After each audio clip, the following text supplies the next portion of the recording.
already they are making instruments to be used in the temple for the sacrifices and for the temple worship. And you can go to Jerusalem today and you can see some of the furniture and utensils that have already been made according to the Levitical law. One of the next things to take place will be the rebuilding of the temple. How do we know? Jesus, Paul, and John all make reference to it. And of course, the interesting news out of Israel is they are preparing to rebuild. The Temple Institute has fabricated 63 of the 103 implements to be used in the temple.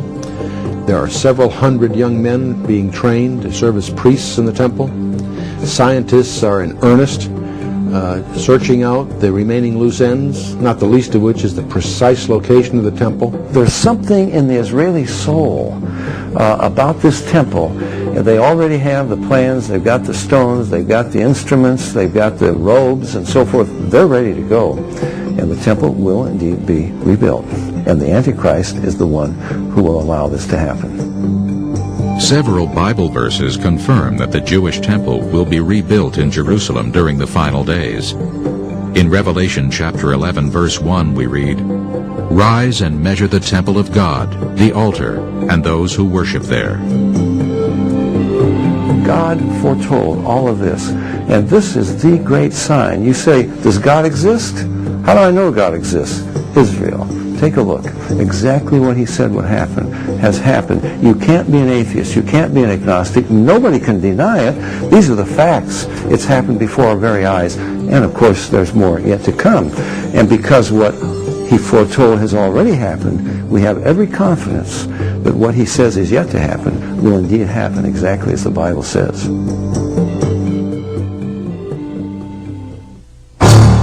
In this segment, we're going to look at Bible prophecy concerning a one-world system, political and religious, that will be necessary for man to survive.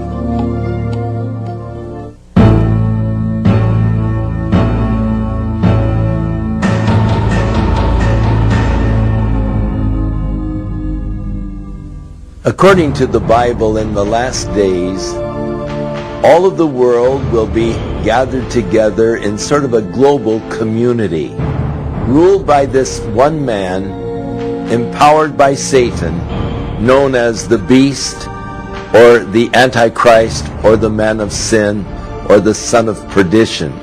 In Revelation chapter 13, we read, "And all the world marveled and followed the beast. So they worshiped the dragon who gave authority to the beast. And they worshiped the beast, saying, 'Who is like the beast? Who is able to make war with him?'" Now the Bible has indicated that at the end times, as it calls it, there's going to be a global leader rise. And he's going to be the most attractive guy the world has ever seen. The world is going to embrace him. And incidentally, he's a man of peace. He's a financial guy, not a military guy. He becomes very militarily powerful, so that who can make war with him is the cry. In 1995, hundreds of political, business, and religious leaders joined together in San Francisco for the first annual State of the World Forum. Their mission statement is to build the first global civilization. Proposals included creating a common language, creating a single currency, and uniting and accepting all religions. One of the religious leaders said, "The universe is seeking to fulfill itself through us." As we study world events, we must conclude that the world is working towards a new world order. It's interesting as you examine what's going on in each country, not just in America, but also in the major countries of Europe. There seems to be a hidden agenda being followed towards a global, socialist, centralized government. We see that trend in this country. The Bush administration made that quite clear. The current administration is also clearly marching to that agenda. We see in Britain, France, Germany, the politicians are subverting their own national interests towards a dream of a one-world government. There's lots of reasons for that. The idealists believe it may be the best for the environment and for the earth. Others point out that the real driving force probably is nuclear proliferation. No, the world is heading for disaster. And as you grapple with these issues, the conclusion you come to is the only answer is global supervision. Most of the leadership in the world is pursuing an agenda that presumes that there's going to have to be a single administration of the planet Earth. And the challenge before mankind is, how do you get there nonviolently?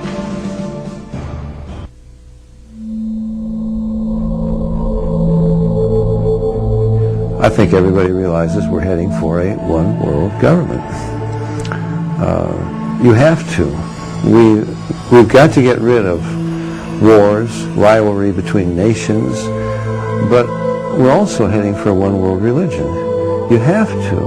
Most of the wars, even right now on this earth, are between religious factions, tribal factions. So we've got to have a one-world religion as well as a one-world government. The two fit together. Now, that we have an ecumenical movement moving us in that direction, and that the Pope is the leader of it, can't be denied. The whole world is interconnected. It's not one country off by themselves and another country off by themselves. That between trade, travel, interdependence to survive in this earth, that it's gonna, sooner or later, people are gonna have to realize they have to work together. From what I see, the Pope is trying to get people to realize the problems that they have are individually superficial, and that a more of a greater worldview should be more expressed. The Pope's main drive, I think, today is would like world peace, and I think, one ultimate religion. In 1986, at Assisi, Italy, Pope John Paul invited 130 leaders of the world's major religions to join together to pray for peace. This World Day of Prayer for Peace, to which you have come from many parts of the world, kindly accepting our invitation. Praying together were Buddhists, Muslims, Hindus, witch doctors, and even spiritists. The Pope has aggressively sought common ground and unity between people of all faiths. The Bible also alludes to the leadership of the city of Rome, especially in an ecclesiastical sense, and the rise of the Vatican in a role to be a leader of an ecumenical movement sounds absurd if you've studied the narrowness and the conservativeness, if you will, of Catholicism over the last 1,000, 1,500 years, what have you. To predict that Rome would be a leader in the New Age sense or in the pantheistic sense sounds manifestly absurd. And yet, as we watch day to day the Vatican embracing evolution, you've got to be kidding. And there it is. So the point is, the more you study these major themes in the Bible, and the more you take the trouble to try to get the horizon, the world horizon in perspective, the more it seems we are heading right into that period that the Bible has so much to say about. And of course, all of this climaxes with this bizarre idea that Jesus Christ, the creator of the universe that became man and fulfilled a destiny on our behalf, is going to return to straighten this mess out.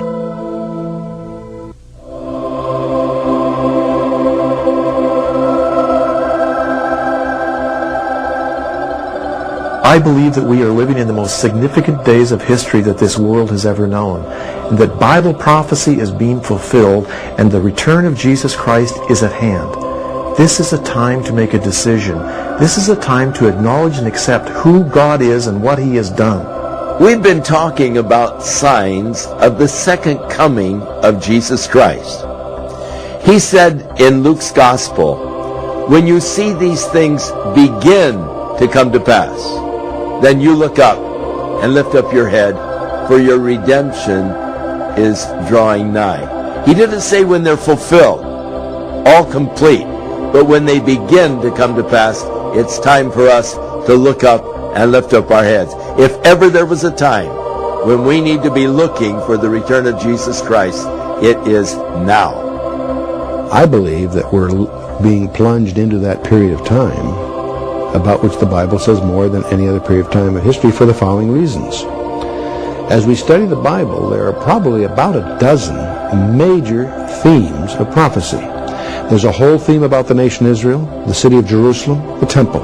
There's a whole theme about Babylon. And we see Babylon re-emerging in world history. Saddam Hussein has spent 25 years rebuilding Babylon, over $1 billion.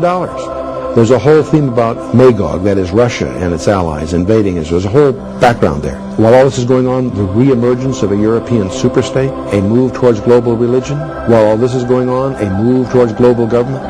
As you look at each of these themes, it isn't one of them, it's every one of them are being positioned before our very eyes, and uniquely so.